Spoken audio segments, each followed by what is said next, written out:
be live. What's going on, D-Bags? Hope you guys are doing well. We're back here again with another episode of the Detox Podcast, 289 to be exact. If you guys are new here and enjoy music, podcasts, comedy, or hooping videos, do feel free to hang around and hit that subscribe button. Also, my name is Darren Rita, so you can connect with me at any of the links down below. Now, before I can introduce you guys to my guest this week, I got to talk to you guys a little bit about vacations. It's that time of year. It's nice and cold. That is not the vacation. That is not the vacation button. It is number 4. There we go. It's been a minute. He's had a couple of weeks off. It's vacation time of year, all right? It's that time. It's getting cold.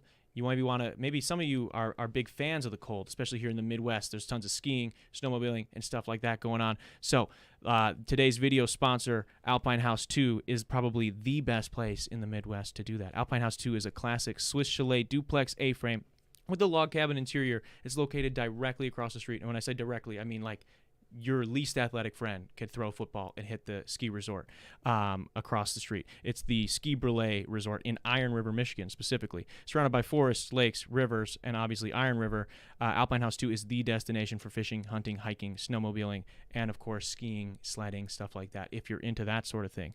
They've had their first few months on Airbnb, have been almost exclusively booked up, but Thursdays through Saturdays, the ski resort is open, and it is always popping up there, so you'll definitely want to check it out. They also added a bunch of arcade games and modern finishes to some of the spaces in there. So check out at ALPINEHAUS 2 on Instagram. That's at Alpine House 2. You can hit them up on Instagram or Airbnb. Tell them Darren Rita Detox sent you, and they will set you guys up with the vacation. So shout out to Alpine House 2 for sponsoring another episode of the podcast. Now, with all that good stuff out of the way, we got to give a very, very wet detox welcome to our very first massage therapist. Aissa from Goodland Therapeutic Massage is here in the building. First time we've had a massage therapist on. Awesome. And I say massage therapist and not masseuse. Right. Because I've learned in doing a little bit of research for the show today that sometimes masseuse it's a little bit of a charged word. Yeah, it's kind of a derogatory term, which Yeah. is something that I learned when I went to school. So massage therapists or like licensed massage therapists are people that have gone to school, completed a certain number of hours, like taking a test and all that stuff. And then a masseuse is basically somebody who does the dirty stuff in a massage, like the under the table, after hours, probably going in late, wanting a hand job type of thing. So interesting. Yeah. Do you know any people that do that? I got friends asking, that's why. Not personally. So my first year working at a massage studio, I've heard some stories. So I worked with somebody who all of a sudden he just wasn't there anymore. And the rumor was, there are 2 stories. One of them was that he was having a relationship with one of his clients and like diddling her in the room. Sure. And it is debatable of whether or not it was consensual or not, because the husband of this client calls the studio and says that this guy has been raping his wife. Can I say that? Yeah. Can I use the R word? No, yeah, you can say. Okay. Yeah, all right, cool. That's crazy. Yeah. So he got fired, and I don't know that's unfair if that's true or not. Because respectfully, and I know there's different levels of, I'm not trying to victim blame or shame anybody, right? But I don't know too many people that are SA'd and are like, you know what, I'm going to keep paying $200 to go do that again. Yeah, I'm going to pay him $200 to. That's a good point, and I have no idea. And I think I think she was somebody that was like going to see him like regularly. I don't think this was a one-time. What did they have? They did have a relationship. Yeah, he found out. Right. I think that is probably what happened. But you know what? This particular massage therapist, like, what was weird. I did not like his massages, so no, I didn't miss him personally. Yeah. But yeah, and then I've heard other stories. When you work with other massage therapists, do you guys give each other massages? Is that like a regular thing? Like, whoa, that's kind of cool. Yeah. I mean, not if he's doing that. Not if he's doing that. I mean, like, it's really nice because when you're in the wellness industry, you can trade with people like all the time. So what I loved about working where I first worked was I worked at an Elements massage, so it's like a bigger chain, and there are probably like 5 massage therapists working at a time, and it's kind of a factory, not as much as a factory as Massage Envy is, which I would not recommend going there. They will hire anybody. Are these like the great clips of massage? Yeah. Okay. Well, Massage Envy, I would say, is a great clips of massage. Yeah. Elements, I really liked. I really liked their business model. How they train people was great.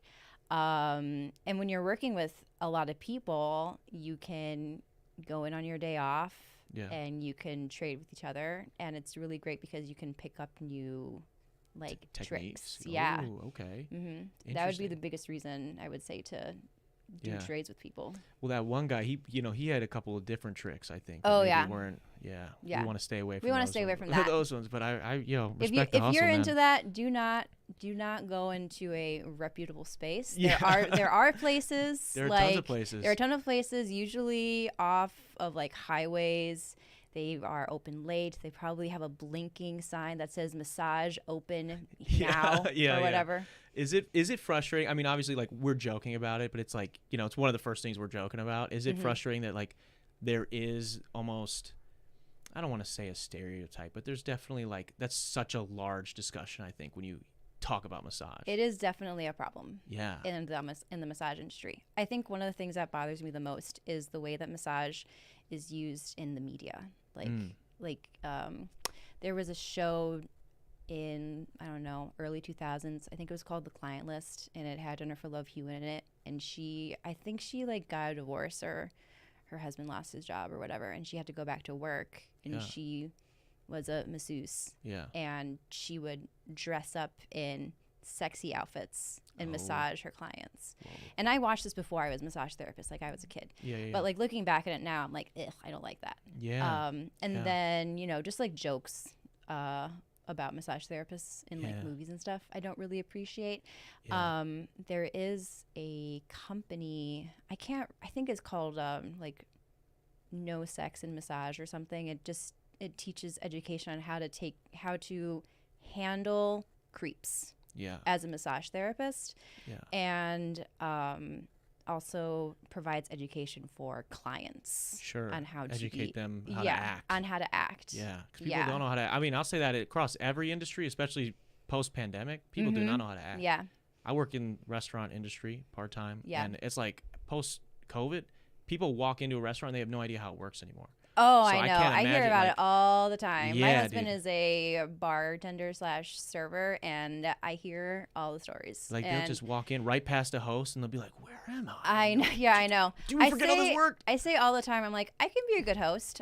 Yeah. I like running my own business. I like may or may not need to get a second job right now. And I'm like, I could be a good host. Yeah. I'm like really good at telling people what to do. I'm the oldest daughter. Yeah. I know what to. You can boss them around. I can boss them around. Mm-hmm. So you were mentioning though, like, teaching clients like expectations or like kind of learning how to deal with creeps. If you have a creepy person or a client that tries to like is maybe they're like inadvertently like hinting at something or whatever, right?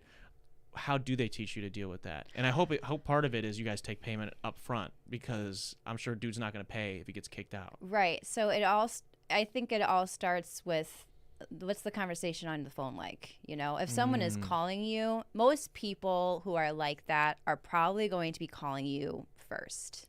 Oh. And like asking for something. So if someone asks for a full body massage, no one really asks for that unless you're like looking to get like a hand job or something. There's also different terms that people ask. Yeah. One of them is Nuru. I don't know what that's supposed to mean, but that is a term for like you're looking for something dirty. Yeah. There's like a lot of terms I have. There are some terms out there. I don't know the full extent of them, but that's something that I've heard. Yeah.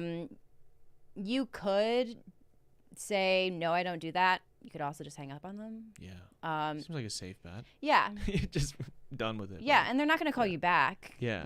They got the hint. They got the hint. And also, I think that there's probably a little bit of a shame, Like, if you're going to be calling and asking about that, And like these people, they sound shady on the phone. Yeah. You know, so there has to be like, you know, what you're doing is wrong. There is a little bit of shame. I mean, think about like, especially if you're calling too, like you're willing to to call over the phone and be like, yo, please somebody jerk me off. Please, I need it so bad. Oh, like that God, is a level dude. of desperation that I don't know yet. Hire right? a sex worker. Yeah. Just do it. Yeah. Well, that's do you need to be on somebody's table and doing that? No, you don't. I'm sure you could pay someone and they would pretend to do that. Exactly. Right? Yeah. Yeah. Just do that.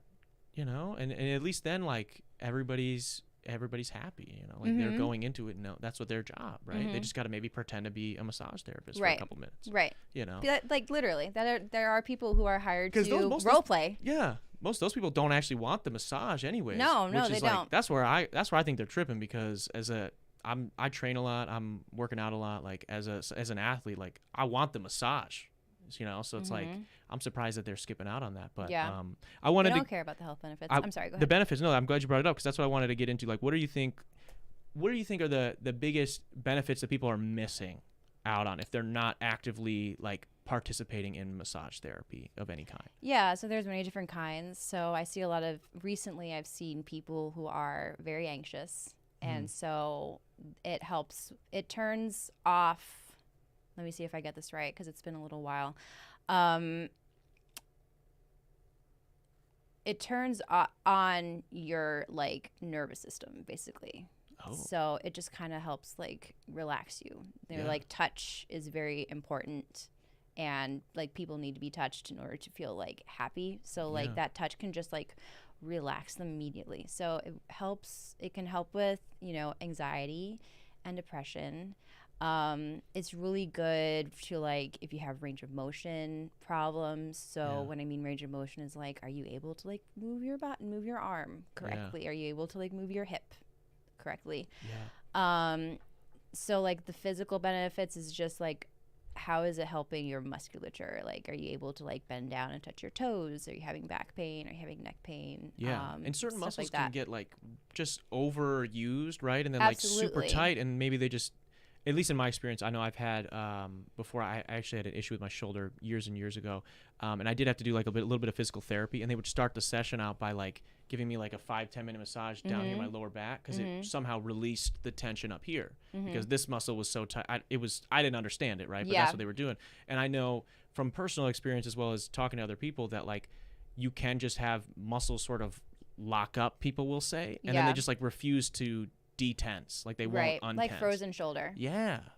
Frozen shoulder is so interesting to me because they don't really know what causes it.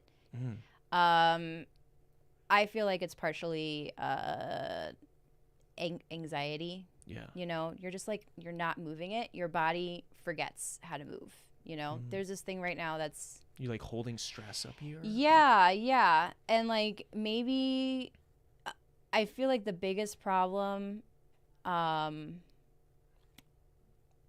Pause just real second. I have ADHD brain, so my brain is gonna go before I get to the point. That's okay. Just we'll do that. Just so you know. Okay, cool. We do that on podcasts all the time. Awesome. Where was I? What was I talking about? I was talking about frozen shoulder. Yeah, we're hitting frozen shoulder, and we're. Oh, okay. What causes it? Yeah. Maybe? So one of the reasons why people are in so much pain is because we're not moving enough. You know, your body wants to move.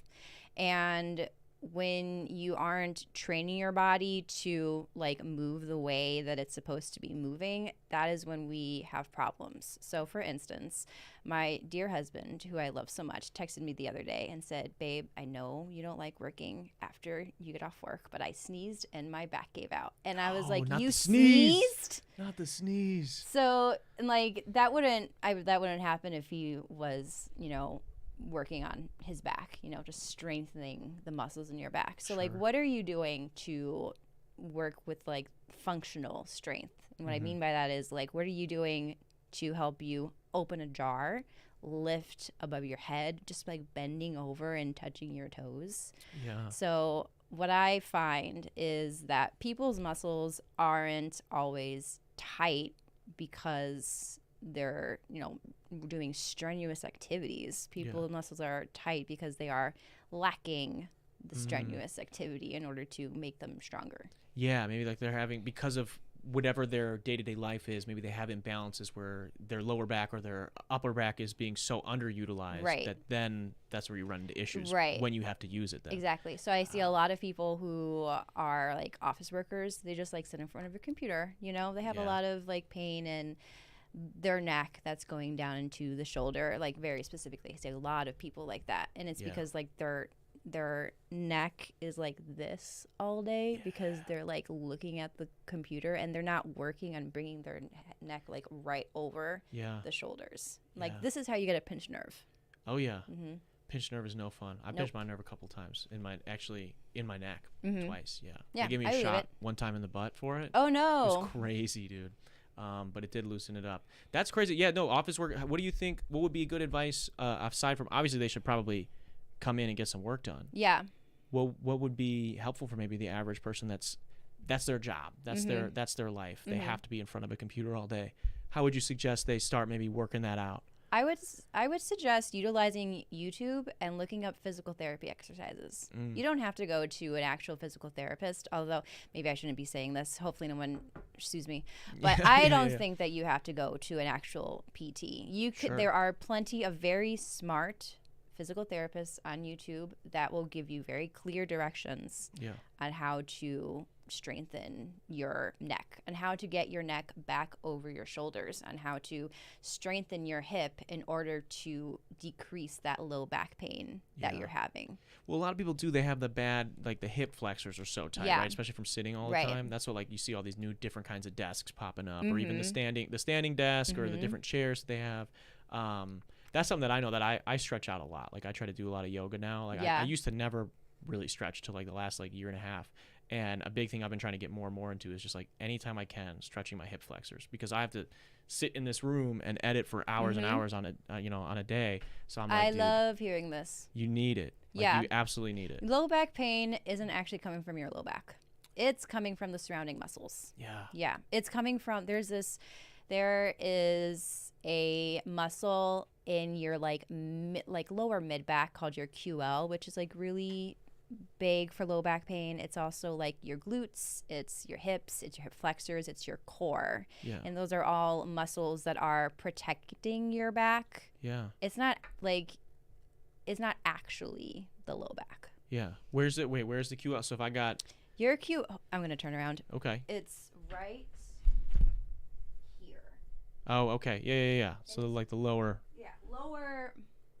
mid back. It's not, a lot of people will like point to like these little like notches in your low back, and they're like, I feel pain here. Like, those are your joints. They're called your SI joints, and they're painful, but there's not really a muscle there.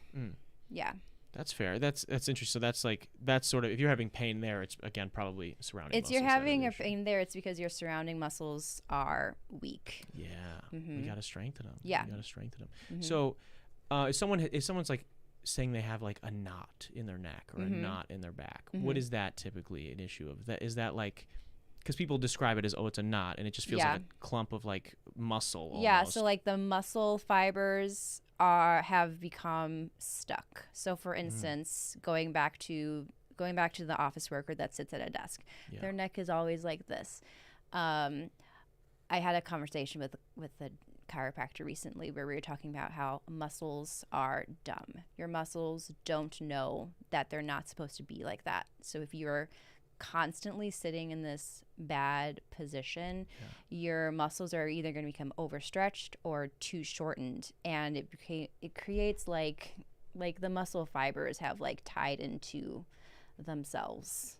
And that's a knot. And then it can two things can either happen. Like, one, the pain will just stay there, like right in the neck, or something that I see a lot, and actually I have to move because I can feel my body doing it, is it will shoot down to another area, and that's a trigger point. So it's like triggering pain in a different spot. Is it because of like you have this like knot up here, right? And so that's gonna pull somewhere else? Honestly, the body's weird. I don't really understand how trigger points work, if I can be honest. I don't think most people do. There is like a trigger point map out there, but for instance, like I remember back in the day, I had like something in like the very back of my neck triggered pain in my low back. Ooh. I don't know why that would be.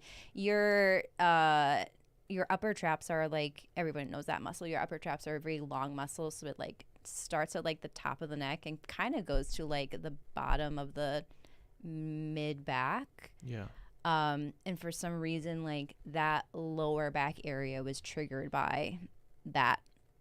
By just some movement, something happened that, and it just pulled on you. Yeah, it just like pulled on it. It was like, yeah, we hurt here now. Mm-hmm. But like QL pain that goes into the low back, I think it has to do with the fact that it's in charge of helping the low back move. Yeah. You know? That makes sense. Yeah, it's such an overworked muscle. I know for myself and for a lot of basketball players, it can be a troublesome spot because of how much jumping and like landing, right? Mm-hmm. So it's like especially if you're landing like straight with your legs straight, that shock is going kind of skipping the ankle and skipping the knee and going right to like the hip or the lower back. And I know that can be a troublesome area. I've had to do like, I've definitely never gotten a massage specifically on it, but I know I've gotten like what's like the TENS unit on it. Where I love the TENS unit. Yeah, the TENS unit. We got one, like kind of a shitty one out here in the house. But I've gone to a chiropractor a couple of times. They'll like ice me up, put me on that for a little bit, and work it a little bit. But I think another thing too is, so I love acupuncture. I don't really know anything about acupuncture, so you'll have to ask an acupuncturist about this. Yeah. But it could also be like an acupuncture like path, you know. So like there was one day I worked on somebody who was an acupuncturist, and I worked on her hip, and it released her jaw, and I had never heard that before. Whoa. And she was like, yeah, that's like a regular thing in acupuncture, that the hip is related to the jaw. I was like, what? I had no idea. Yeah, acupuncture, I'm not going to lie, it scares the shit out of me. You should try it. I'm scared. I know that there is... Is it the needles? Yeah. Yeah, my husband's scared of it too. The needles are as small as a cat's whisker. Okay. As like thin as a cat's whisker. Yeah, so it's not like they're not stabbing you, you know. Yeah. The idea of it just scares me. Yeah, I know. I get it. It's just scary. I don't know. Like you're sitting there. Most of the time where are they putting it? In your face? No. Sometimes, but no. Okay. Okay, so one thing that I always get due to stress is I get one in my third eye. That's good for stress. They just poke you right there? Yeah, they just... Whoa. Mm-hmm. Another good place that I've had it is on top of the head. Yeah. Those are points that I will use in a massage to get people to just like turn their brain off. It's really lovely. Ears is a good place. So like here. Interesting. I go to a place right now where I've gone to places where you have to undress, but this place you just have to reveal like the top of the arm and like up to the knee, and they do a lot of stuff in the forearm and like the shins and the feet. Yeah. So you don't have to. It's not a lot of. You've probably seen like a stereotypical, like in a movie I've seen. Like they're covered in like 100 needles, and I'm like, holy shit, that like looks in scary. The Matrix when like Neo is waking up and his body is covered in needles. That's not super accurate. Okay, yeah. That is usually the first image that pops in my head. Yeah, so glad you cleared that up. It really depends on the person, but they use a small amount of needles. Like I want to say I have probably had like 12 needles at most, and they're just like in different areas. Interesting. Mm-hmm. How long does it sit in there? 45 minutes at most. Whoa, you just sit there? You're laying down. What if I fall asleep and I move? Fall asleep. Don't move. I mean, you can move. I'm a violent sleeper sometimes. I could fuck myself up. You will be aware. Okay. You will definitely be aware. I think I'm too anxious. I would be sitting there for sure aware that this thing is in my head. You definitely get used to it. Yeah. I mean, but like sometimes, especially recently for me, I've been like, okay, I'm done now. But I have to lay here. But I'm done. I want to go home. But I have to wait. Yeah, it's definitely a thing. Interesting. But it's, they play some music. It's the benefits. Yeah. I mean, like it's a very relaxing space, you know? It's a comfortable table. You have like a nice little like pillow, you have a little blanket. Sometimes there's like a heater on you. Oh wow. Depending on where you go. This sounds like a vibe minus the needles, for real. Yeah. For real. I mean, I would definitely talk to an acupuncturist about it. I will have to. You mentioned something in there about how like some places will have you strip down, some places won't. Is that something I've read that most places it's like kind of take off to the level you're comfortable with when you get a massage, or is it like certain people have certain rules, or like how does that work? Because you want to avoid creeps, so right? Like, certain people have certain rules, like certain companies have certain rules. Here's how I do it. Yeah. Because I have started telling people undress top and bottom. Yeah. You may for women, I ask them to remove their bra so I can get to their full back. Sure. For men and women, I say if you're comfortable, you can remove your underwear. Yeah. It's totally up to you. Totally optional. And I say that because the glutes and the hips are, and for men because like your underwear is long, like the glutes, the hips, space at the glute. Yeah, and like the top of the hip, like in the front, is like prime real estate. Yeah. You know, and also like for your hamstrings, there's a lot of muscle that you're missing. So if you're a man and you're wearing underwear, I will move your underwear to get to that space. Yeah. Because I'm confident in myself as a massage therapist that I'm like, this is what we're doing. I'm comfortable with you being completely nude. I'm not going to see anything. You are underneath a sheet and a blanket on top of you. So there's like a lot of layers. There is a barrier between myself and my patient. Sure. Yeah, that makes sense. Do a lot of people come in nervous about that, or is that a common question? Because I definitely would be. I'd be like, "Yo, is this like what am I supposed to do here?" Yeah, I had somebody not too long ago who it was her first massage ever, and she was really nervous, and I was kind of. What? That's kind of exciting. It is. Yeah, I love working on brand new people, but I had to catch myself. Because she came in and she was like, well, I don't, like the first thing she said to me was like, I don't know how this works. I brought in like, how do you want me to undress? I brought in extra clothes. And I was like, well, you completely undress. And in her face, I saw that I freaked her out by saying that. And so in my head, I was like, okay, you have to wind it back a little bit. Yeah. So I said, I really, I think that you should use the bathroom before we get started because you're going to be laying down for a little while. Yeah. And so she went to the bathroom and I collected myself because I was like, how am I going to play this? You know, like I want her to be comfortable. I want her to feel good. You don't want her to think it's that one guy's massage parlor. Yeah, right? Exactly. Yeah. So it was just, I offer brand new clients free 30-minute massages just to see that's cool. Like, I mean, they come in with a gift certificate. I don't just like give them away. Sure. There has to be proof that you can get this massage. Yeah. But she came in with that, and she only wanted work on like her upper back. She didn't want any work on her low back or her legs. And so I said, since you're just here for 30 minutes, you can just undress like waist up, and you can put on your comfortable pants since we will be laying down for 30 minutes. Yeah. And then with a brand new client, I just completely talk out the entire session. And I also like try to be really specific with what their issue is. Yeah. So she was like talking about, she sits at a desk. She carries a lot of tension in her shoulders. She's anxious. She was nervous about my lotion for some reason.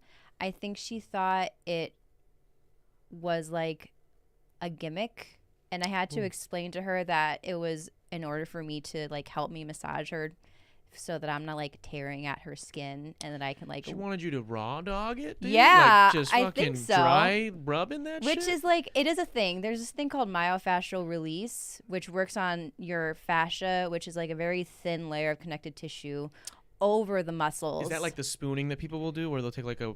I've seen people like chiropractors or whatever give like this advice where you take like a cold spoon or something, and you just kind of like rub down the leg, like kind there's of. not any I've never heard of lubricant or that. anything, I've never heard of that, but I'm Yeah. sure it's the same thing. But Yeah. but I will just like with my hands, just like, not that you can see me, but I'll like rub down Yeah. with, and what's supposed to make it move is like that fascia is just like releasing and helping your hand move slowly. But I'm not really good at myofascial release. It's not my thing. Yeah. And I also wanted her to enjoy herself. So I like explained like this is just for me to work on you. To be able to do this, dude. Yeah. Right. She was brand new and she was like, yo, I want next exactly, level already. exactly. Pump the brakes. So, and then I also offer aromatherapy, like in essential oils. And she was like, I'm not into that. I'm like, that's fine. I do cupping and I do hot stones. And she agreed to the hot stones because like they're very comforting. She has anxiety. Like that's something that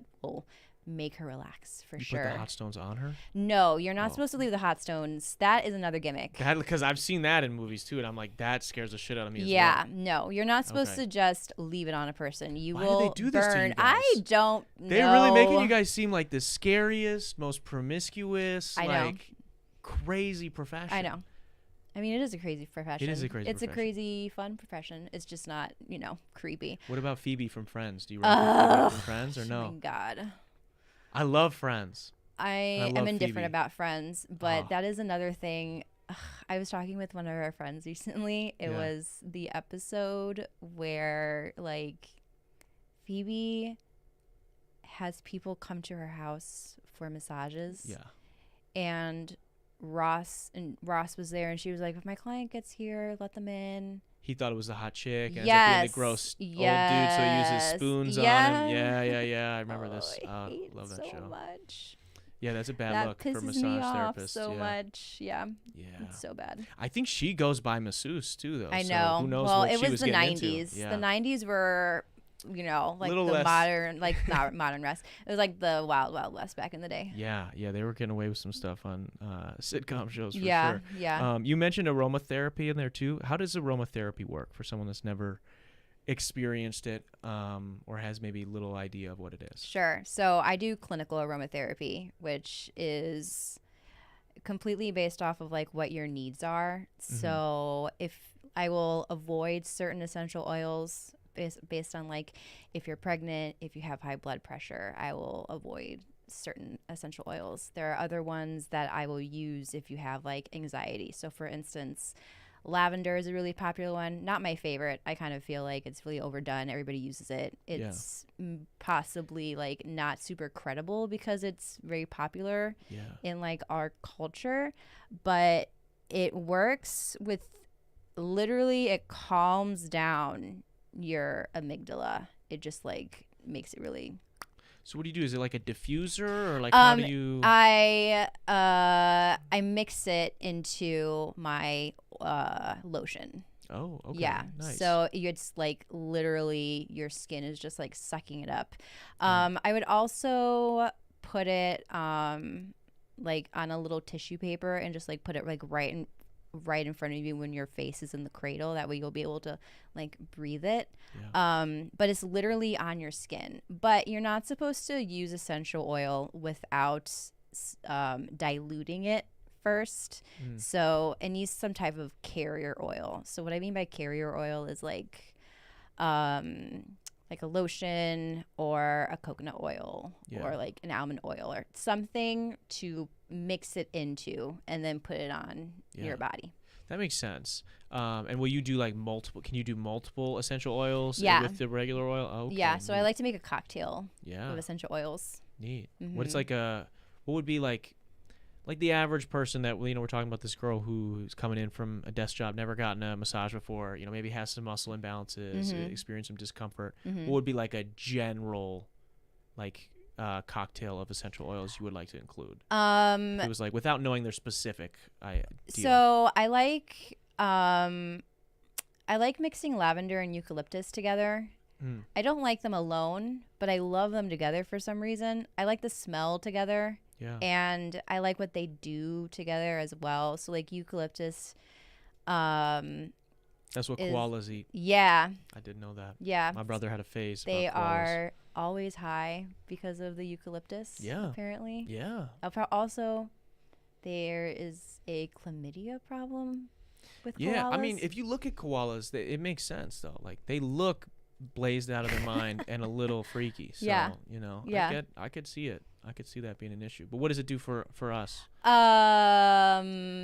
So like the lavender is like good for relaxation, cools down like the amygdala and stuff. And then the eucalyptus is antifungal, antibacterial, anti whatever the hell you can think of. Yeah. And then I also like black pepper because it's very warming. So the eucalyptus is going to be cooling, and the black pepper is going to be warming. So you're kind of getting like a dual sensation at the same time. That's neat. That's pretty neat. Yeah.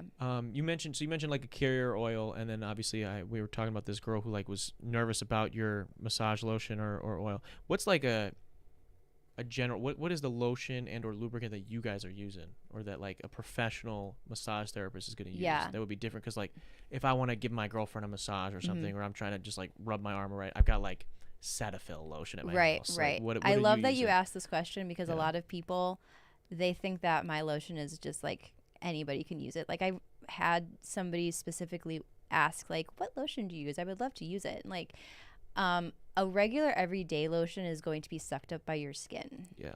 And a massage therapist lotion is going to provide a glide.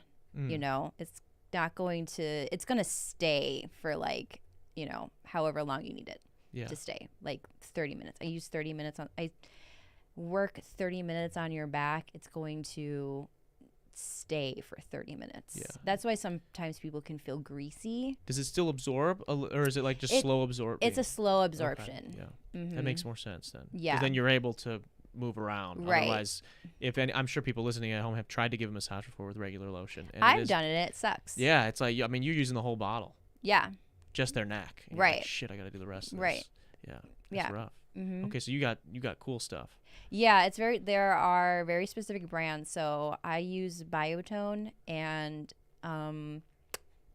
Biotone Dual Purpose, and it works as a cream and as a gel, not a gel, and as an oil. Nice. So like it's nice and like slick. Yeah. And then you can mix the essential oils into that. And yeah. It works out cool. Yeah. That's neat. Yeah. That's really neat. And you said around 30 minutes is going to start absorbing. And, you know, by that time, you're kind of flipping over anyway. Yeah. And I've had people like at the very end of the massage, you'll like take a towel and just like wipe everything down, which is like totally fine. Because like it's not, there's no benefits in that.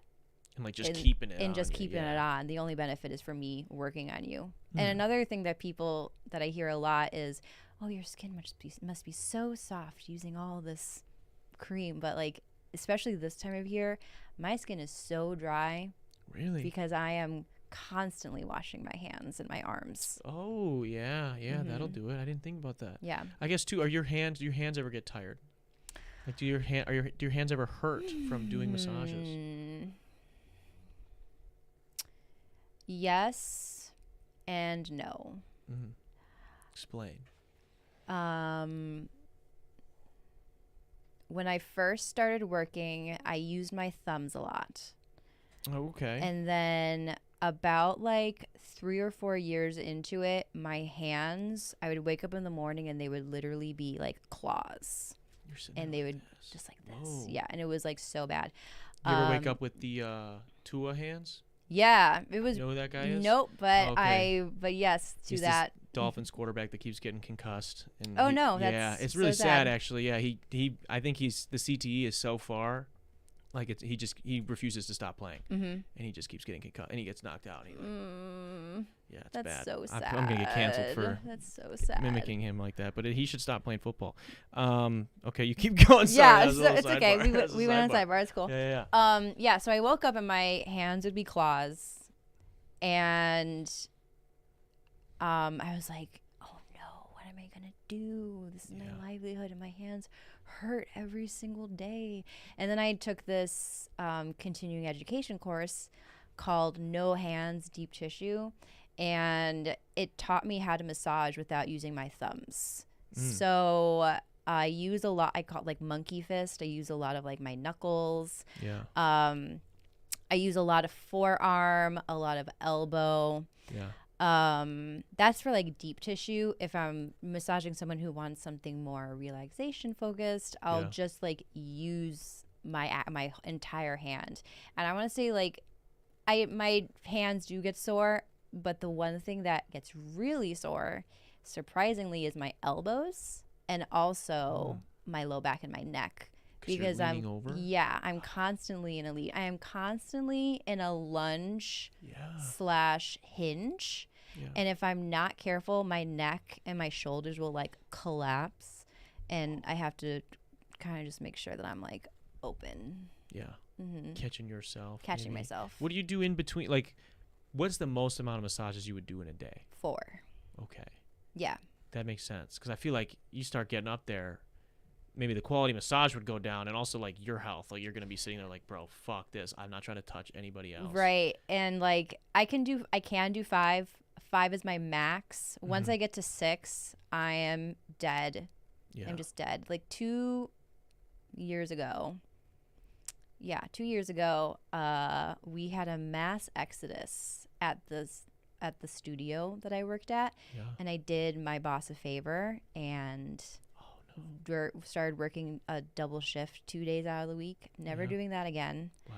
I would work on like 6, maybe 7 people, and it really fucked up my back. Really? Yeah, I bet. Just like sitting over like that, like the whole time, that's not fun at all. Yeah. And you get to it's not like you're just like, I mean, just holding out like a lean position like this would be bad enough for your back, but like you're actually having to like apply force and really work through people. So that could be rough. I could see that being an issue. What I check in through your website and whatnot, which is linked down below for people that are listening or watching live. What is I might butcher this, a prenatal massage? It's for pregnant women. Okay. I saw a picture of a pregnant woman. It looked like what is that like a common? Do you massage the baby? No. Or what do you massage? No. I massage the client. I massage the woman. Can they lay on they can't lay on the baby? No. So it's side lying. There are. Do they make tables with a hole for the baby? Do. No way. That's sick, dude. It's okay. So it has a cutout hole for the belly, and then there is like a hammock to provide a little bit more support for the belly. Yeah. And then there's also cutouts for the breasts. I have never used that. I've never asked anybody if they wanted to use it, but there is an option. Yeah. But I might buy one of those just for myself. Sounds cool. You shouldn't really be using it though. Oh, okay. Never mind. You should be. I mean, I guess you can. But I got no. But pregnant women should not be laying on their stomach. Yeah. Once they're showing, it's I could like flip the kid over, right, or something. No, it can cause sciatica. Oh, okay. Yeah, it cause sciatic pain. Yeah. So it's recommended to do side lying instead, and it's a little cumbersome, because I have to like have them flip over, so like they lay on a pillow and there's like a bunch of pillows like supporting their belly and their leg, and I work on like the top part of their back and like part of like the leg that's on the top, and then they have to flip over onto the other side and do that, and then I have to flip them over onto their back in order to work on their neck. So it's like there's a lot of movement. It's not super relaxing in my opinion because you have to be like flipping around a lot, but it's really beneficial for women who are pregnant to be getting massages, because their body's just under so much stress. You want to know what I learned recently? What's that? Is that being pregnant can cause tailbone pain, and I was like, what? Why specifically? It has to do with the baby putting pressure on the tailbone. Yeah. Well, I guess like, I mean, I'm picturing if I had like a 25-pound weight right here and I was sitting back, I mean, that pressure is going directly on my... Right. And like even standing, it's just like, there's just like, I don't know, like a watermelon just like pushing on your spine, pushing on your pelvis and your tailbone. And the only reason I found that out is because I got a client referred to me by a physical therapist, and on her intake form, it said chronic tailbone pain.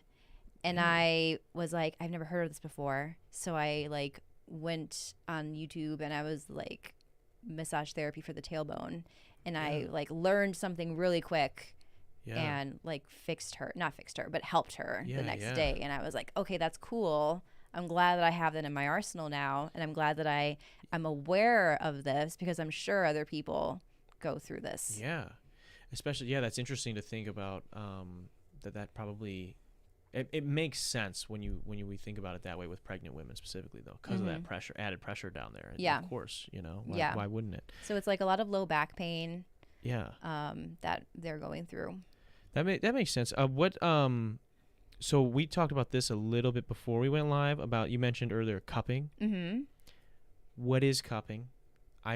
All I know of it is that NBA players show up every once in a while to a game and they've got like some big circles on their arms or on their legs or something like that. I think Michael Phelps was the first one he's the swimmer, right? He was like widely adopted. He was like coming out with it. Yeah, like all over. Yeah, so cupping, there are 3 different types of cups. I feel like earlier I was explaining it so nicely, and now I'm just going to butcher it. Yeah, don't worry about it. There are 3 different types of cups. There are silicone cups, and they are like literally like a round cup, kind of shaped like a mushroom, and you push down on it, and it sucks up all of that tissue and that fascia, and it stretches it and helps bring like blood flow into it, and is a alternative to like more traditional massage if you can't handle like the pressure of a traditional massage, or if you have like layers and layers of like stuckness from like over the years of doing whatever you're doing. So it draws a bunch of blood into the area. Yeah. And then once it's taken off, does that just sort of, I guess that would make sense. So like a lot of whenever you are like having like pain somewhere, there's a lack of blood flow happening. So it helps to increase the blood flow. And it's important to note that you're not breaking any capillaries. You are getting blood from underneath the skin to that area. Yeah, and then is that why it shows up all like red, like you see like this like red bruising, I guess, right? It's basically a hickey. Yeah. That's a for real hickey. That is a for real hickey. Our hickeys were technically then the first form of cupping. Sure. But like an erotic sort of cupping. Yeah. Yeah. So I mean, if you can't afford it, you can. Oh my gosh, that just get your freak on. That just reminded me of something, and that came out like, I don't know, 5 years ago. It was like a Vice video about this woman that was she was a massage therapist. I'm using air quotes because she was biting her clients. Whoa. And I'm like, that's ridiculous. Yeah. What type of benefit is you literally biting your clients? Like, that's not a real thing. That's like a sexy kind of thing. Yeah, that sounds like a little bit of a kink. Yeah. Maybe. Yeah. Interesting. What about ASMR? Do people like, because that's like a thing now too, is ASMR and like the whispering. Do you have to like, when you're giving a massage, do you have to speak in like a softer, it really depends on the person, lighter voice? I mean, I do. Yeah. For somebody that is just there for relaxation, here's what I tell my clients is like, this is your appointment. You can talk as much or as little as you want. Mm-hmm. For someone that I feel is like more anxious, I will adopt a quieter voice. An ASMR. Yeah. As you're doing just so that they're like, I'm going to allow myself to relax. So I do kind of, I guess I never thought about it that way. I think of it more as like a massage voice where I can like just be so gentle. Yeah. Be so gentle with this person. And you've got some sounds going on in the background, I imagine? Yeah. So I play music. Yeah. I also have a sound machine that's doing like white noise. Actually, I think it's brown noise that it plays. Yeah. Me too. It's like deeper. It's not as harsh. Yeah, my brain is so shot from all the social media that I have to post and consume at this point that like sometimes I have like YouTube Premium, so I will just put on like brown noise 3-hour thing. Yeah. And just like stick it in the back you of the room. fall asleep to it? Yeah, or you can like just like work to it? Yeah. Well, I just like throw my phone in like the corner of the room while I'm editing, and I just have brown noise in the background. Yeah. Somewhere. I don't know, it helps me focus a little I bit. really like brown noise. Yeah. Or, okay, so like on the other end, I have some clients who are talkers. And I also have clients who I've been seeing for a number of years now, and they're like friends. Yeah. And I allow myself to just be excited and be really animated with them because we know all about each other's lives. Yeah. And I'm just like getting the tea from them. Sure, and it's so much fun. I bet. What is it? Is it awkward maybe like if you have someone who's a talker and you don't know much about them? Because like I don't know what you. No. Is it hard to like? Because you gotta. I mean, you probably know what you're doing at the point where you don't have to maybe consciously think of every single movement you're doing, but like you have to focus on what you're doing, right? And I in that way I can multitask. Fair. Like I listen to audiobooks while I'm working. Oh, nice. Yeah, because like if someone isn't talking, not so much now because like I'm new in business and I'm like hyper vigilant at the moment. But when I was like working for other people, I would listen to podcasts or audiobooks, and because it's just so damn boring when no one is talking to me. Yeah. You know? So I love when people talk to me because it makes it go by real fast. Sure. And at this point, I've been doing this for almost 10 years and I have a good flow and I have really good techniques that I can probably massage. Actually, I have massaged in my sleep. I'm not like dead asleep, but I'm so tired and I'm so bored and it's really fucking late and I'm just going to close my eyes and work on this person's back. Wow. That's pretty legit. Thank you. That's pretty awesome. Does that ever happen at home? We got the husband in the studio. Does that ever you ever wake up from a dream and you're just like massaging? He's like, hell yeah. In the middle of the night, he's like, I'm getting a massage. When I first started doing Reiki, I would do Reiki on him. Actually now it's kind of I fall asleep with my husband's bald or like mostly bald, and I fall asleep with my hand like on the back of his head. Yeah. It's kind of a comfort thing for myself, but he also has chronic headaches. Yeah. So I'm just trying to like let that spell on him? Yeah. Whoa. That's crazy.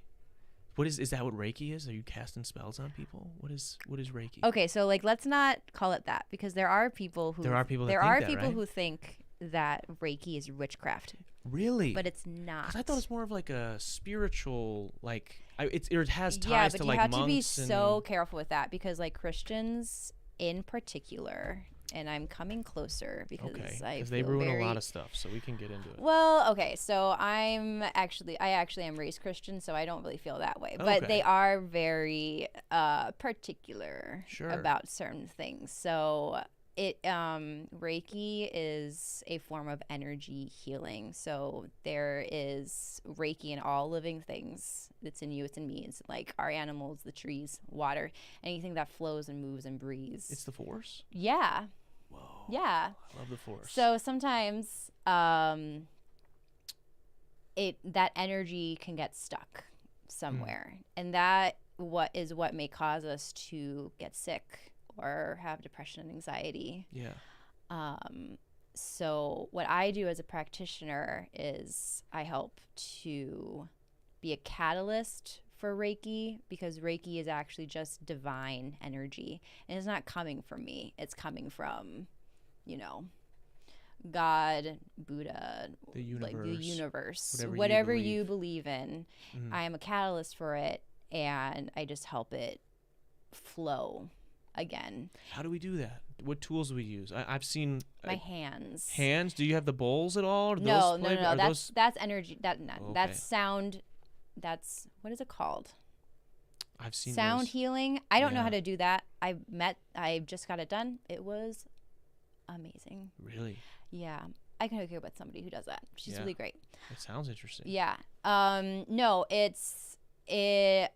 so you have to be attuned to Reiki. So there is a Reiki master who kind of switches on Reiki for you through there are different Reiki symbols. Sure. And then there's also the way that I had learned it was I did a guided meditation specifically to do it. And so there are different levels of Reiki, and with each level there's a different amount of symbols.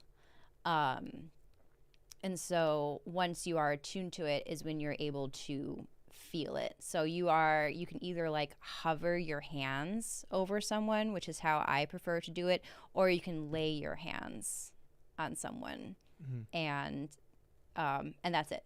It's just like the laying of your hands. Really? Mm-hmm.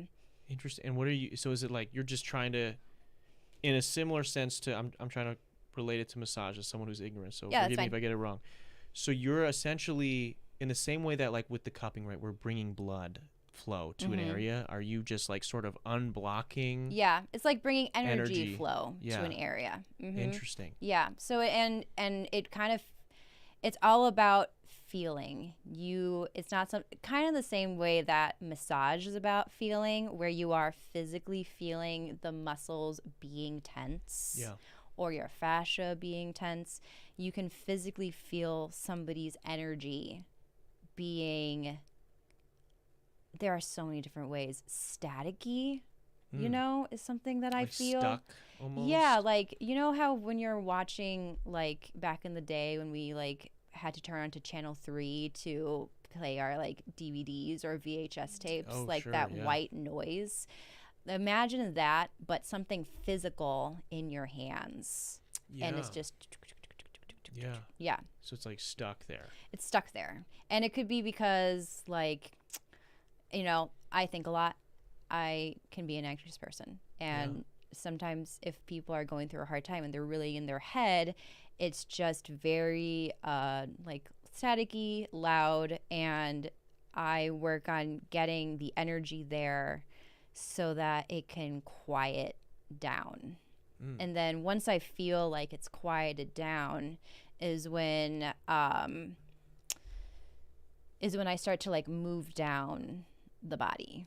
Yeah. And so you're trying to just like even out that energy throughout the body, because what happens is maybe it gets stuck in one area and then it has nowhere to go, so that's where that static comes from, or vice versa. Maybe there's no energy in a different area. So there's something that I can feel is like it's staticky, or there can be a lot of heat, like I'll literally feel heat coming off the person, or it could be cold, or there's not enough of that static energy, and I'll just like move it. There was one time that I did a trade with one of my coworkers who also knew how to do Reiki, and she had somebody who felt like she was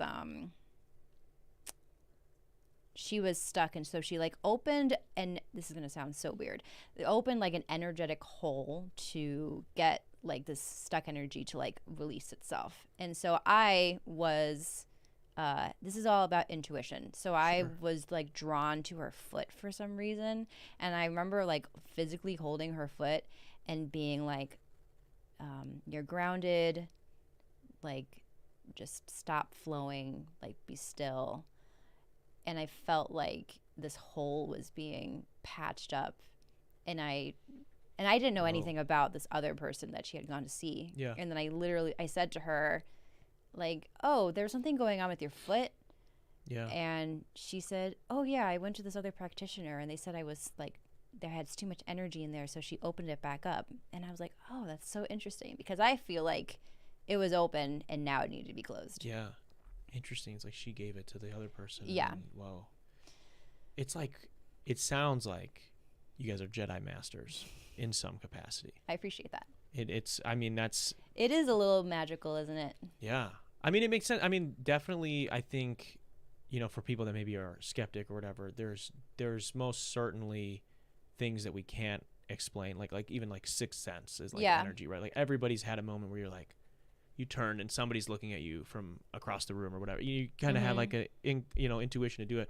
When you're doing this, is that just sort of, I mean, obviously you're having to learn from, you said a Reiki master, like, is that just helping you tap in more with your intuition? Yes. Like you're sort of like trying to just become more in tune with allowing yourself to go. Cause like the foot thing, like if you were in your own head about it too much. Like you'd probably be like, oh, that's a weird thought, like whatever, but you have to just sort of be able to like allow this energy to move you. Yeah, so that's so interesting that you say that, because when you first all around you, you can really feel like when you walk into a room, it's like you can physically touch something, like you're pushing against something and you're really aware of it. And once you are practicing, you're never as attuned to that feeling as you are when you're first learning it. Yeah. And you kind of you feel like you have to work harder in order to make it work. But what I have learned is that you just need to let go and be in the space and be in the present and like with this person, and just let your intuition be your guide, because it's not something that you can feel, it's something that you are sensing. Yeah. Did I answer your question? Kind of, yeah. I mean, I think really sounds like what Qui-Gon Jinn said to Anakin in Episode 1 of Star Wars. This is exactly what he said, I think, which is sick, that it's a real thing, that there's something that we can do in real life that's like that. That's pretty cool. Okay, so I'm sure this is probably a little bit different. So when we get to like lymphatic drainage, or what is this, craniosacral therapy? Like what are, like, because these are more, you're doing it with your hands, right? Yeah, so I would say that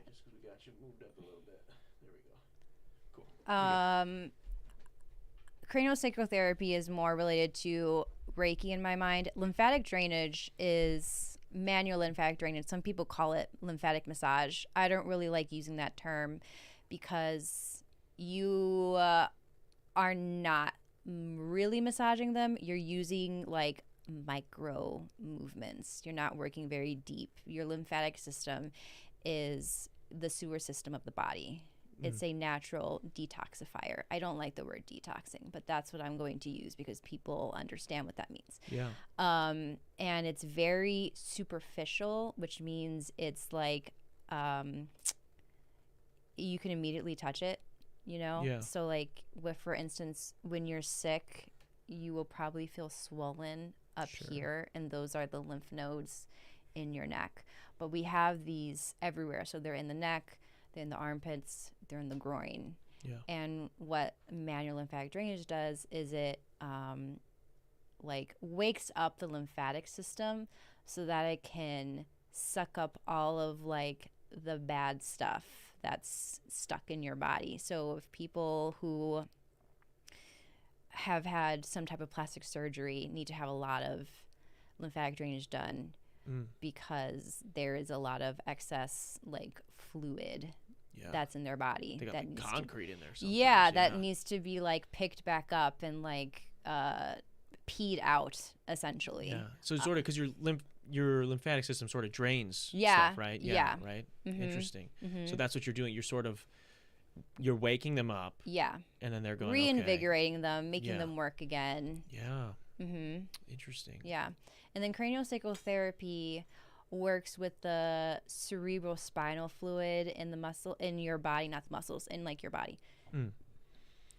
I ate before this. I'm so sorry. Dude, don't worry about it. I get indigestion like 90% of these episodes. So I'm sitting there burping it. Don't worry about it. So craniosacral is that going to be more like, is there a specific part of the body that's going to focus on more, or? It's mostly done with the spine. So it works with, this is a little bit like Reiki in the way that a lot of people can say, no, this isn't real. You know, it's a lot of sensing, a lot of intuition, and it's a lot of literally listening to the body. So it works with your sacrum, which is the sacral part of cranial, and then it also works with the like the back of, I can't think, but like the very back of the head, that little like nodge that you're feeling, that's like the cranio part of craniosacral. So you are doing like micro movements to get the flow of the cerebrospinal fluid to like move better and more efficiently. Yeah. So it's a lot of like sacrum work and a lot of head work and face work, and it's like micro movements. Well, and you're getting it all on the same page, basically. You're kind of syncing the body up. Yes. Interesting. And it's similar to Reiki because you deal with a lot of emotional crap in these sessions. Yeah. You know, it's a lot of like, I want to say like shadow work. Interesting. That really? You're doing in these sessions. Are people doing that, like they're coming into these kind of sessions like consciously, like trying to get over that stuff? Yeah. Or, oh wow, all right. Mm-hmm. Interesting. Yeah. So like trauma with family, trauma in relationships. Yeah. Depression, anxiety. And you are physically like letting things go. Like I remember the first time I had cranial sacral therapy, it was actually in the class that I took for it, and I all of a sudden just started coughing.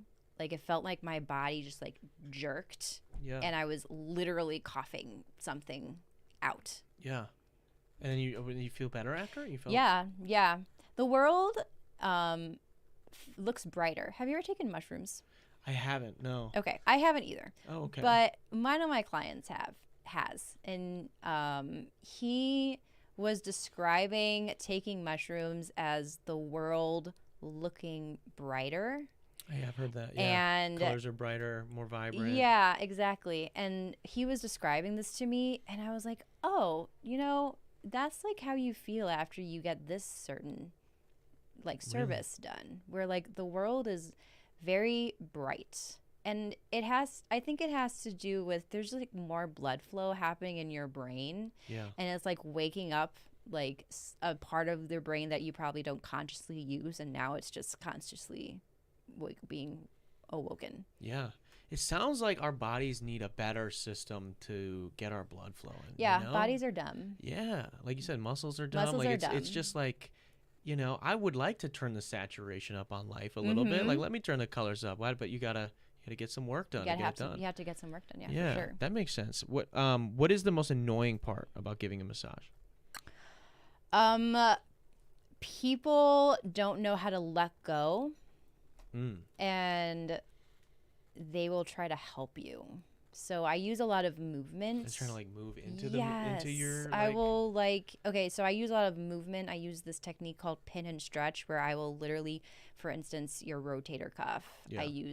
I love working on it to help open up the chest. Yeah. But like I'll pin the rotator cuff, and I will like move the arm this way, and they will start moving it for me, and I'll have to just like allow them to do that, because they won't let me do it for them. Or like a hip opener I do is like utilizing the glute, and I'll like bend the leg, and the person, when I'm bending their leg, will just bend it for me. And I'm like, stop moving. Don't move. It's probably better just if they be can here. So I just got to be like dead weight. Yeah, just exactly. Lay.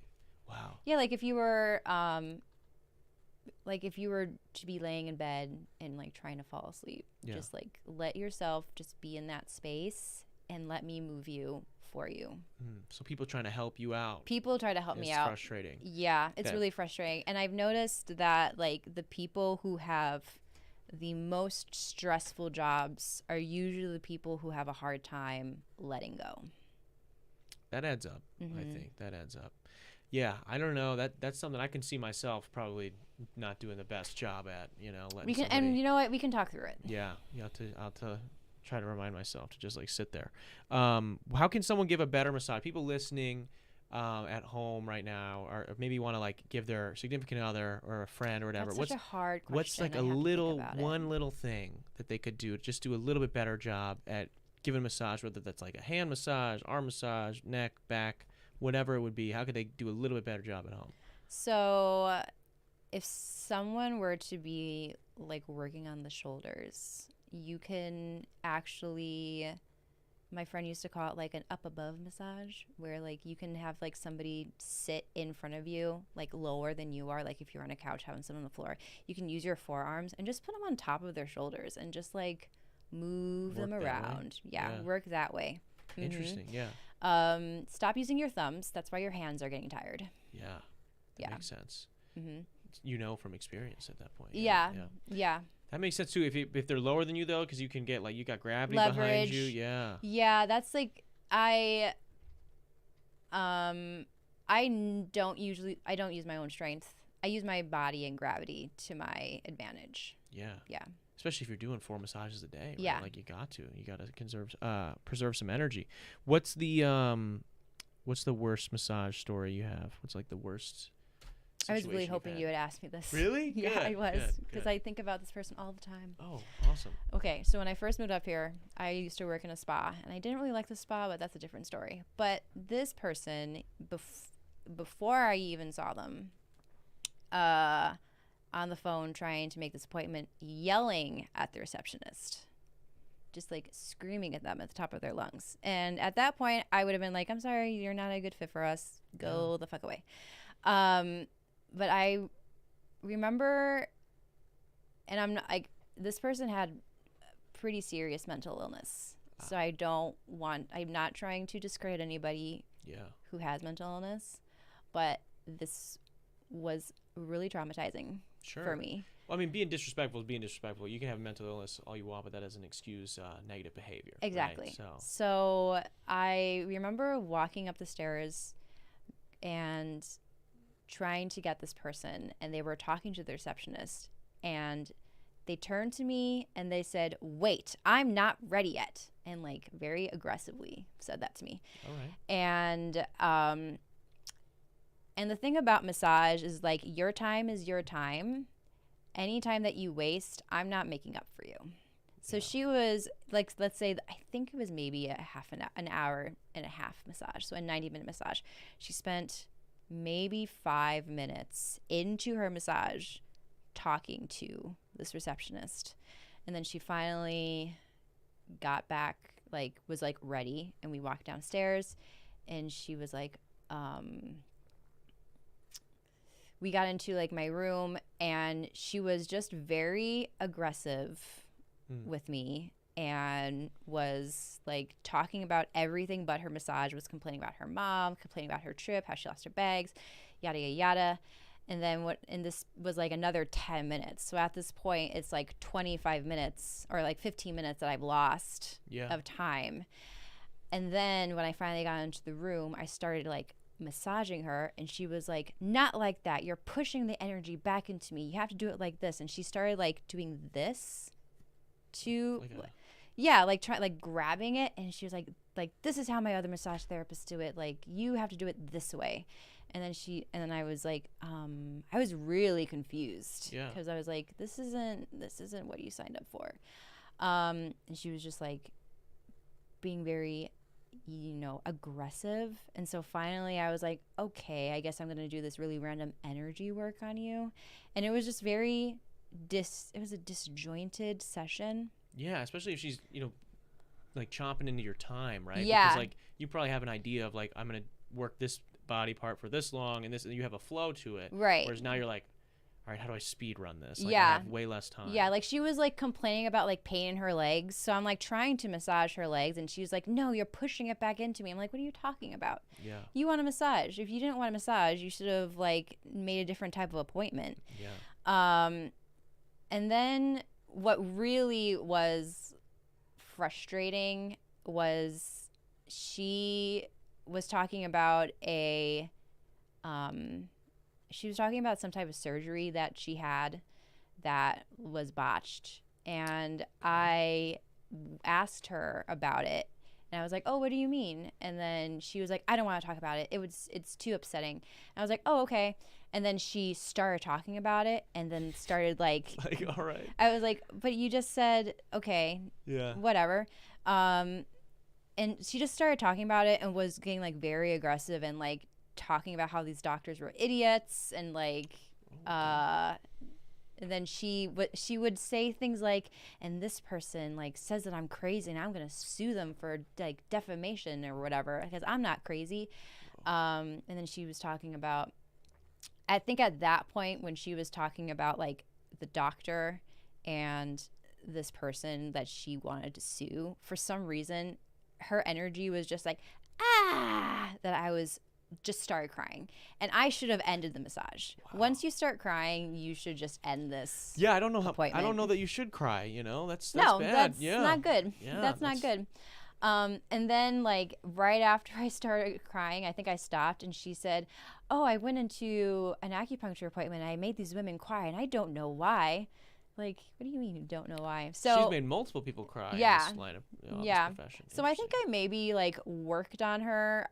If this massage is a blur, I don't even remember what I did on her because it wasn't massage. It was just like a really weird form of energy work that I wasn't aware that I was going to be doing. I maybe worked on her for like 45 minutes and then all of a sudden it was done. And she didn't like for you to be right in front of you. You had to be slightly off to the side. She didn't want to like look you in or be able to like see you, or yeah, like she needed to see what was behind you or something. And so I ended the session and she was like, "Okay, I'm gonna go outside, I'm gonna leave now, you stay there." And so she went to like leave and I like followed her and she was like, "Oh, you scared me, I said don't follow me." I'm like, "Oh, okay." And she like went up the stairs and then I was kind of like listening in on this like checkout and she told the receptionist it was the worst massage that she'd ever had in her entire life. Whoa. And I was like, great, that's hilarious. Likewise, okay. Though, you probably felt the same way. Yeah, I was like, I never want to work on you ever again. That's great. And then there was a problem with she didn't want to pay. She, I guess, was staying at the Pfister and wanted to get a session done there, but they were fully booked because it was a Saturday at the Pfister. Yeah. And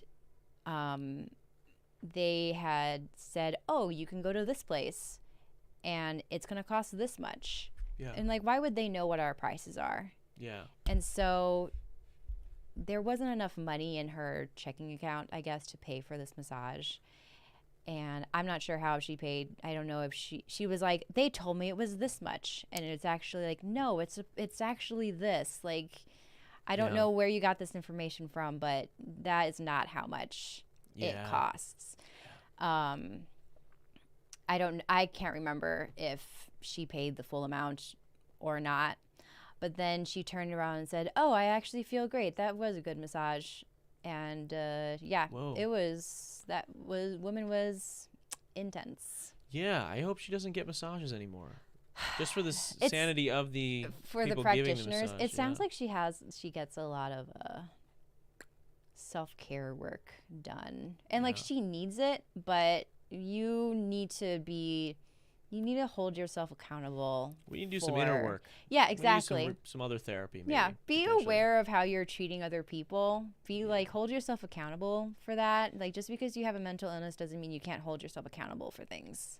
Yeah, that's definitely true. I think we got to say that louder for some people. It's a problem.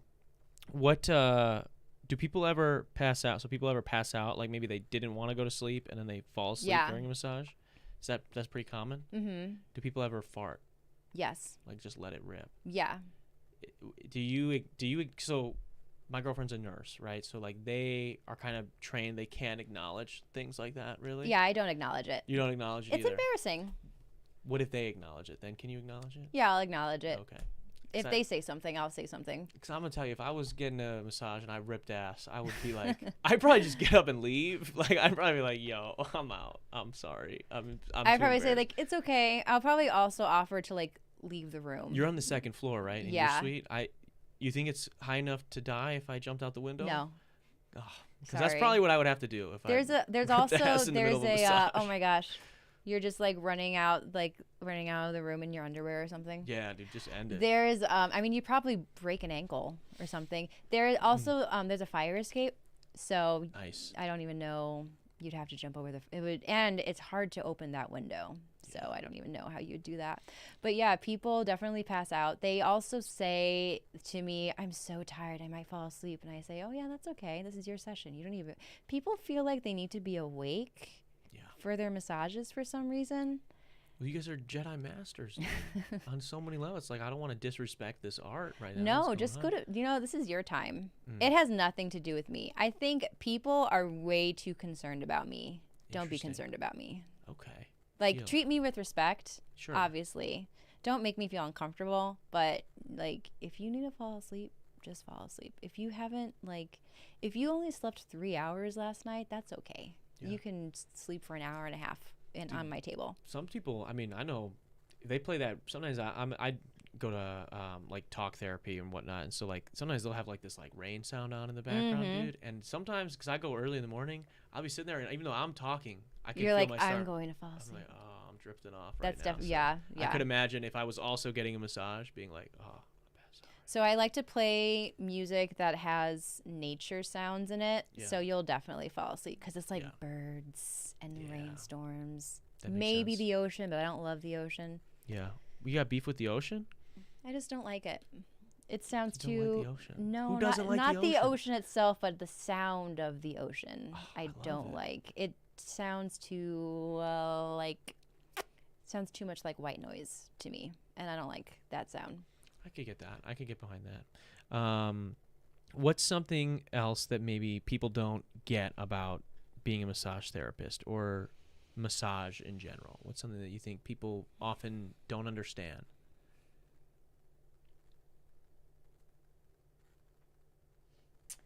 I think this way of thinking is changing, but it's not.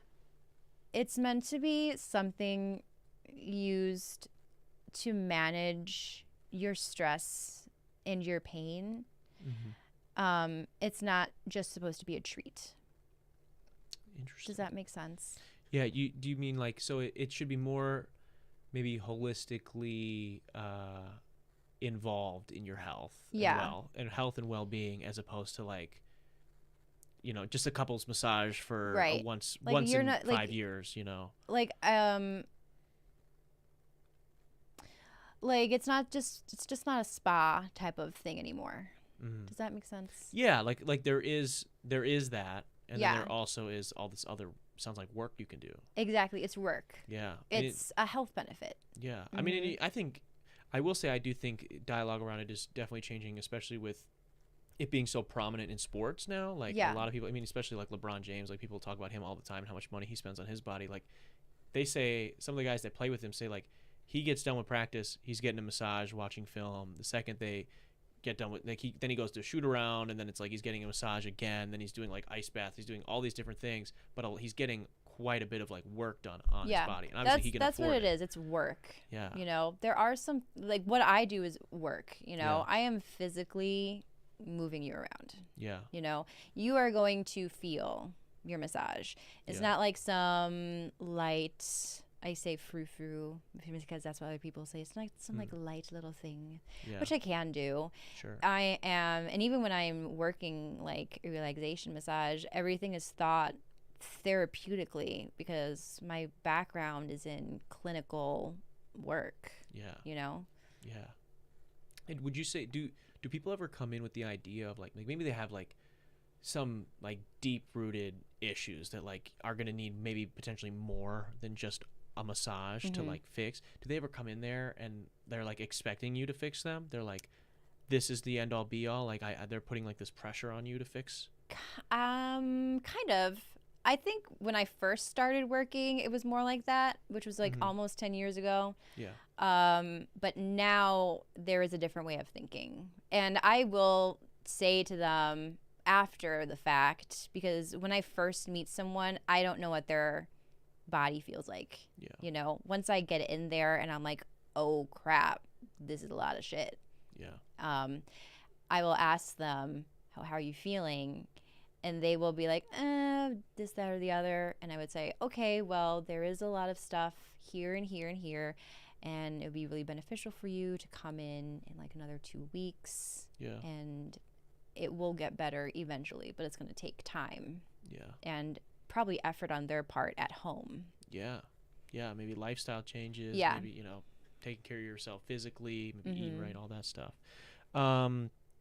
Okay, what we covered quite a bit. Was there something we haven't touched on yet today that you're like, we need to get off our chest. We need to put out into the ether of the internet, whether it's related to massages or anything else.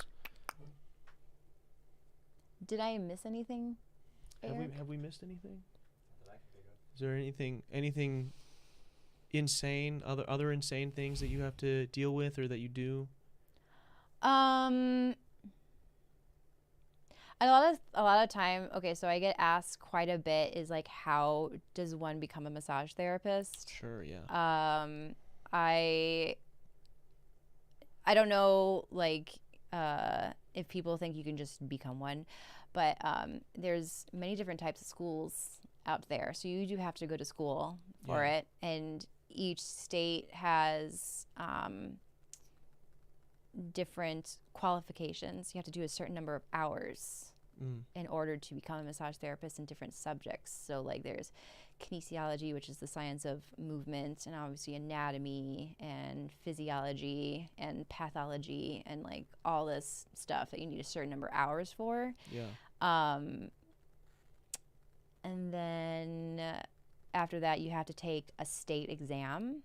Nice. And a federal exam. Oh, okay. Yeah. Damn. And then you can apply to get your license. Is this like, so I have friends that have done like beauty school, and it'll be like there's a written portion and then there's like the practical, and they'll have to like actually bring a mannequin in and like do you have to do any like actual massaging as a test, or is it all no, which is nice. That's scary. Yikes. Yeah, that would be scary. Yeah. I imagine. Well, you have to have certain many of like clinic hours. So like you have to have certain many of hours that you've worked on a person, and that's under supervision. That's during school. But thankfully the MBLEX, which is what our test is called, it's like taken on a computer and it's multiple choice. Oh, yeah, sick. I'm which picking was really C nice every time. I'm passing.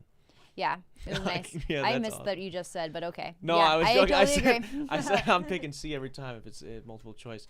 That's dude, that's impressive. That's super cool. How long does that usually take typically? If someone was gonna like do it full time, like schooling wise, like if they were gonna like treat it as if it was like a full time college thing that they were doing, about how many months or years would that take? It depends on the school. So the Aveda school up here is 6 months, which I think is way too fast. Yeah, it's insane. It's normally, the school that I went to was an 11-month program, so I went twice a week, 8 hours a day for 11 months. Nice. Yeah. And you felt pretty well equipped stepping into the professional world then? I feel like I didn't really figure out anything until I started working on bodies, because everything is like a theory until you start doing it. You know what I mean? Yeah, that makes sense. And it's like that idea of like you need 1,000 hours to become like knowledgeable or whatever, like whatever that thing is. Yeah, I think they say 10,000 hours to master a skill. Yeah. Yes. Mm-hmm.